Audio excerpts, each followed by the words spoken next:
আজকে ছোট্ট একটা গল্প শোনাবো। অ্যাটিটিউড কি। একদিন গোপাল একটা ইন্টারভিউ দিতে গেছে। ইন্টারভিউ দিতে গিয়ে ইন্টারভিউয়ারকে জিজ্ঞেস করছে, আচ্ছা ধরো তোমাকে একটা কফি মগ দেওয়া হলো যার মূল্য 100 টাকা, তো তুমি এটাকে বিক্রি করে দেখাও। তো গোপাল তখন ইন্টারভিউ দিতে গিয়ে বলছে, আচ্ছা আমি এটাকে বিক্রি কত দামে করতে পারবো। লাস্ট বললো, তুমি এটাকে 50 টাকা পর্যন্ত দামে বিক্রি করতে পারবে। বলো তাহলে আমি এটা বিক্রি করতে চাই না। ইন্টারভিউয়ার তখন জিজ্ঞেস করছে, কেন তুমি বিক্রি করতে চাও না। তখন গোপাল বলছে, দেখুন, যার মূল্য 100 টাকা, কিন্তু আমি যদি কেউ বার্গারিং করে বা মূল্য দামাদামি করে যদি সেই জিনিসটাই 50 টাকায় বিক্রি করতে হয় আমাকে, তার মানে জিনিসটা গুণগত মান এবং পরিমাণগত দিক থেকে ত্রুটি রয়েছে। তাই সেই ত্রুটি জিনিস আমি কখনোই একটা গ্রাহককে আমি দিতে চাইবো না, এবং এতে করে আমি আমার নিজের দুর্নামটাও নিতে চাইবো না। তাই আমি এই জিনিসটা বিক্রি করতে চাই না। গোপাল তাতে রাজি হয়নি। তখন ইন্টারভিউ তাকে প্রশ্ন করে যে, তুই এটা যদি তুমি না করতে পারো তাহলে তোমার চাকরিটাতে থাকবে না, তাহলে তুমি কেন এটা বিক্রি করতে চাইছো না। গোপাল তখন উত্তরে দেয় যে, দেখুন, আমি চাকরিটা করতে এসেছি ঠিকই, কিন্তু এর আগেও আমি একটা চাকরি ছেড়েছি। কেন ছেড়েছি না, সেখান থেকে আমার মতের মিল হয়নি, তাই আমি চাকরি ছেড়েছি, এবং তার চাইতে বেটার কিছু আমি আশা করতে পারি, তাই আমি চাকরিটা ছেড়েছি। বস তখন তাকে উত্তর দেয়, আচ্ছা আপনি তো শুনলাম যে আপনি এটাকে তাড়িয়ে দেওয়া হয়েছে। বলে, দেখুন, আমার রেজিগনেশন লেটারটা আমার সঙ্গে রাখা হয়েছে ওখানে করে।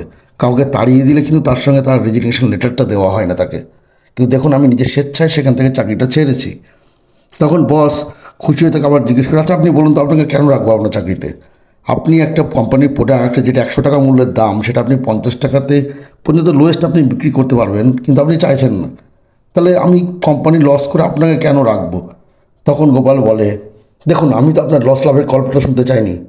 আমি আপনাকে একটা কথা বলতে এসেছি এখানে করে, যেটা হচ্ছে আমি আমার যে কর্মের যে অ্যাটিটিউড, আমার যে কাস্টমার যে থাকবে সামনের ব্যক্তিটাকে আমি কখনো ঠকাতে চাইবো না।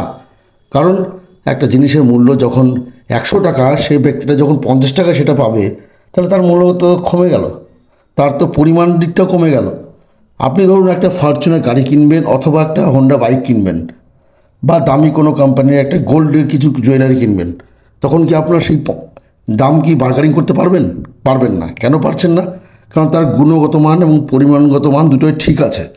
কিন্তু যখনই আপনি কোনো জিনিসের বার্গারিং করতে যাচ্ছেন, একটা 1000 টাকা দামের জিনিসের মূল্যের জিনিস 500 টাকায় পাচ্ছেন, তখনই কাস্টমার কিন্তু সন্দেহ করবে যে আপনি কেন এটা কমাতে পারলেন, তাহলে আসল দামটা কোথায়।